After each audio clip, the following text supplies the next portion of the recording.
Gabriel Brisebois lance officiellement sa campagne à la mairie de Montmagny. Martin Gaudreault veut ramener la rigueur et le dynamisme à Berthier-sur-Mer. Les érablières de la Chaudière-Appalaches ouvrent leurs portes pour la Journée nationale de l'érable.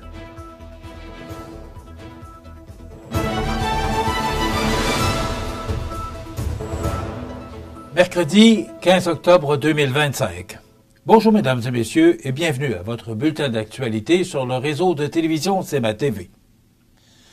C'est devant une soixantaine de citoyens rassemblés au Parc Saint-Nicolas que Mme Gabrielle Brisebois procédait samedi dernier au lancement officiel de sa campagne électorale à la mairie de Montmagny. L'événement, tenu sous forme de pique-nique convivial, a permis à la candidate d'échanger directement avec la population dans une ambiance simple et chaleureuse. Dans son allocution, Mme Brisebois mit de l'avant une vision rassembleuse et durable pour Montmagny, fondée sur 3 piliers, dont le développement durable, la qualité de vie et la participation citoyenne. Montmagny a tout ce qu'il faut pour grandir, innover et rayonner, a-t-elle déclaré, ajoutant qu'elle souhaite diriger la ville avec une écoute constante et une réelle capacité de rassembler. Son programme prévoit une planification stratégique sur 20 ans, misant sur l'accueil de nouvelles familles, la création d'emplois, le maintien des infrastructures et la vitalité culturelle. Elle accorde également une place importante aux bénévoles et organismes locaux qu'elle décrit comme le cœur de la vie manimontoise. Sur le plan environnemental, la candidate s'engage à protéger les ressources naturelles et à adapter les infrastructures aux réalités climatiques tout en respectant la capacité de payer des citoyens.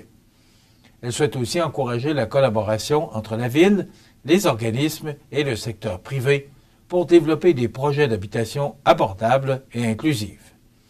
En conclusion, Gabrielle Brisebois a invité la population à rêver d'une ville solidaire, durable et fière à notre image.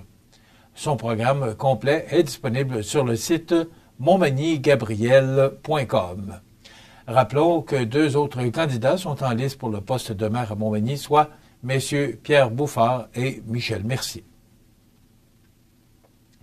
Le retraité et citoyen de Berthier-sur-Mer depuis 2016, Martin Gaudreault, annonce sa candidature au poste de maire de la municipalité.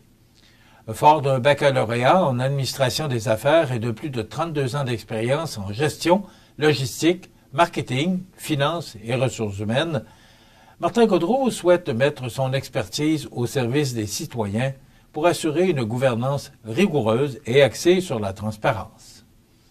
Impliqué depuis plus de 23 ans dans divers conseils d'administration, souvent à titre de président, il se décrit comme un leader mobilisateur qui valorise la collaboration et les actions concrètes. Son programme électoral repose sur 7 priorités majeures, dont la première est l'assainissement des finances municipales. Il s'engage à dresser un portrait clair de la situation budgétaire, à établir des priorités réalistes et à miser sur des partenariats intermunicipaux pour réduire les coûts. Parmi ses autres engagements, M. Gaudreault promet de maintenir les taxes au rythme de l'inflation en respectant la capacité de payer des citoyens et de soutenir le personnel municipal et les bénévoles qu'il considère comme le cœur de la municipalité.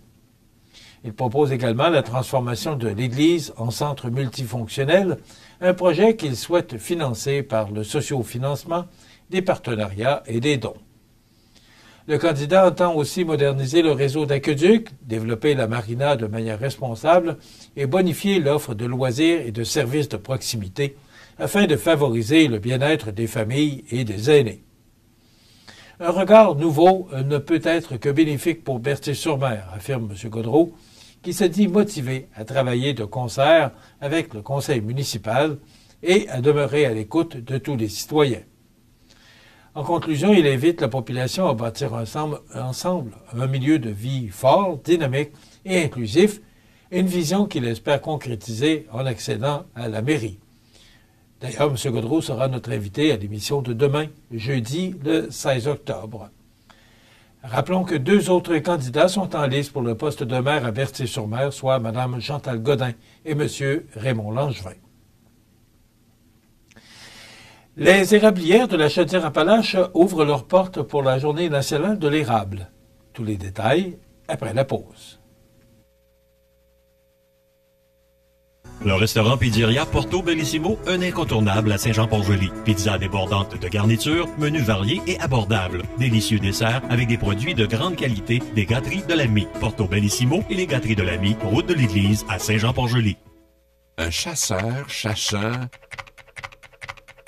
Un chacheur sachant chasser.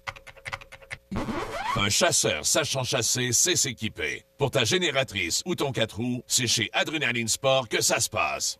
Au Canada, entre avril et novembre, l'hirondelle rustique fait son nid sur des constructions humaines. L'hiver, les hirondelles migrent vers le sud et l'Amérique centrale. Elles reviennent chaque année faire leur nid, souvent au même endroit. Les hirondelles rustiques cherchent les parcs et les champs pour se nourrir, mais les pesticides, les changements climatiques et d'autres facteurs menacent leur survie. Aidez-les en leur fournissant des sites de nidification et en jardinant sans pesticides. Et ce n'est qu'un début. Pour en savoir plus sur l'hirondelle rustique, visitez ffdp.ca. Vous regardez CMA TV, le réseau de l'information sur la Côte-du-Sud. Ce dimanche 19 octobre, la Chaudière-Appalaches célébrera l'érable, l'un des trésors les plus emblématiques du Québec. À l'occasion de la 2e édition de la Journée nationale de l'érable, plusieurs producteurs et productrices de la région accueilleront le public pour leur faire découvrir les secrets de la production de sirop d'érable, cet or blond qui fait la fierté des Québécois. Entre 10h et 15h, les visiteurs pourront explorer les érablières participantes, échanger avec les acériculteurs et en apprendre davantage sur ce métier passionnant qui allie tradition, savoir-faire et respect de la nature. La liste complète des érablières ouvertes est disponible sur le site Érable d'ici. Le président des producteurs et productrices acéricoles de la Beauce, Francis Roy, rappelle que l'érable représente bien plus que la traditionnelle cabane à sucre du printemps. C'est un arbre majestueux et flamboyant à l'automne, notre emblème national et un produit exporté dans plus de 70 pays. J'invite la population à aller à la rencontre des producteurs pour découvrir les bienfaits de l'érable sur la santé et l'environnement, souligne-t-il. La Journée nationale de l'érable vise aussi à rendre hommage aux 13 500 hommes et femmes et qui, partout au Québec, consacrent leur vie à cette production unique. En Chaudière-Appalaches seulement, on compte 3 800 entreprises acéricoles qui contribuent à faire du Québec le chef de file mondial du sirop d'érable, avec plus de 72 % de la production mondiale. Francis Roy invite la population à célébrer cette journée en achetant un produit d'érable local et en cuisinant une recette automnale inspirée de ce symbole du terroir québécois. Pour les gourmands, le site Érable Québec propose une foule de recettes et d'idées pour savourer l'érable à longueur d'année. Enfin, dans le cadre de la semaine de la prévention des incendies, le service de la sécurité incendie et de la sécurité civile de Montmagny a multiplié les activités éducatives auprès des enfants des écoles, CPE et services de garde de Montmagny et Cap-Saint-Ignace. L'objectif était de développer, dès le plus jeune âge, les bons réflexes en cas d'urgence. Les pompiers ont visité tous les établissements scolaires des 2 municipalités afin d'accompagner les élèves lors d'exercices d'évacuation. Les plus petits ont eu droit à une présentation du camion échelle et de l'équipement complet des pompiers, incluant l'appareil respiratoire, une activité à la fois instructive et impressionnante. Moment fort de la semaine, l'activité pompiers-pompières d'un jour tenu le 9 octobre, qui a permis à plusieurs enfants de plonger dans le quotidien des pompiers. Encadrés par les brigades locales, ils ont participé à des ateliers pratiques comme l'extinction d'un feu, l'utilisation d'un extincteur, la visite des casernes et la démonstration des véhicules d'urgence. Certains ont même pu enfiler un véritable habit de combat. Ces activités contribuent à créer, dès le plus jeune âge, une culture de prévention essentielle pour la sécurité de toutes et de tous.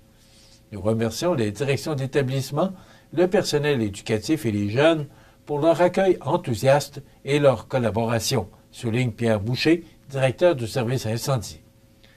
Enfin, le service rappelle que le passage à l'heure normale, dans la nuit du 1er au 2 novembre, est le moment idéal pour remplacer les piles des avertisseurs de fumée et de monoxyde de carbone et, aussi, de vérifier qu'ils ont moins de 10 ans.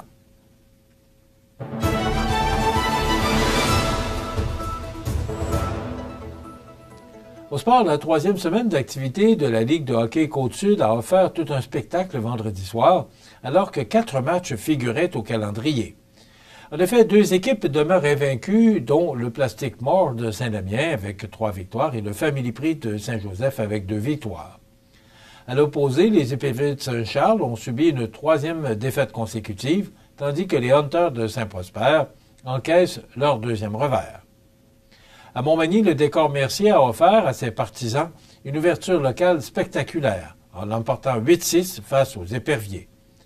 Dans un duel offensif marqué par 106 tirs au but, Philippe Gosselin s'est illustré avec un tour du chapeau, tandis que Jean-Daniel Gauthier et François Gagnon ont aussi contribué à l'offensive locale.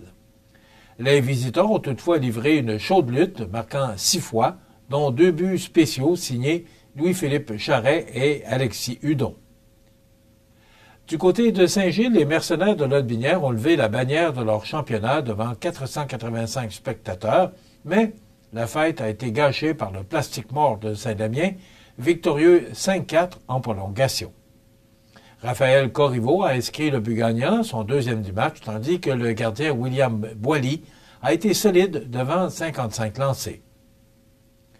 À Sainte-Marie, le pavage Jéricho de Saint-Jean-Port-Joli a rebondi après un lent départ pour vaincre le Joe Vanilla de 7-5.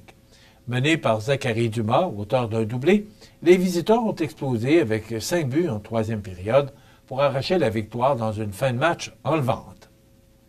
Enfin, à Saint-Joseph, le Family Prix a poursuivi sur sa lancée avec une victoire convaincante de 4-2 contre les Hunters de Saint-Prosper. Charles-Étienne Hébert a marqué 2 fois en 3e période pour confirmer la domination des siens, appuyé par le gardien Hubert Morin.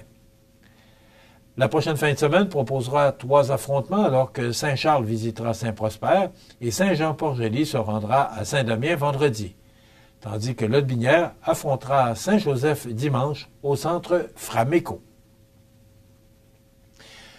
Après une lourde défaite de 9-0 la veille face au Beauceron de Sainte-Marie, le Caron Industrie dans la Ligue junior 2A a su reprendre de brillante façon dimanche soir au complexe de glace Onco. En effet, l'équipe a livré une performance d'équipe complète pendant 60 minutes pour l'emporter 4-3 sur l'Expert junior 2A de Saint-Romuald. Privés de plusieurs joueurs réguliers, les hockeyeurs affiliés ont répondu à l'appel et ont grandement contribué à cette victoire, démontrant la profondeur et la solidarité du groupe. Les buteurs du match sont Brian Chabot, Théo Lisotte, Nathan Dubé et Charles-Étienne Lemelin. Le Caron Industrie reprendra l'action ce vendredi 17 octobre à 20h20 à l'Aréna André-Lacroix de Lévis, avant de retrouver ses partisans le dimanche 19 octobre à 17h pour la visite des Dogs de Beaucentre. Une victoire importante qui ramènera, sans aucun doute, confiance et élan à la formation manimontoise. Et en terminant, je vous rappelle qu'il y a soupe populaire aujourd'hui à l'église Saint-Thomas, au sous-sol de l'église Saint-Thomas, en ce 15 octobre de 11h à 13h30. C'est ouvert à tous, c'est un geste de solidarité pour soutenir les personnes dans le besoin. Voilà ce qui complète votre bulletin d'actualité de ce mercredi 15 octobre. Dans un moment, les prévisions de la météo. Et le menu de cette émission du mercredi 15 octobre, dans un moment, on vous présente la chronique culturelle des arts de la scène et on reçoit Bernard Généreux, le député fédéral, qui sera avec nous jusqu'à la fin de l'émission. Bien sûr, Audrey Saint-Pierre nous présentera ses trouvailles qu'elle nous partagera chez Tardy Électronique. Je vous souhaite donc une excellente émission à notre antenne.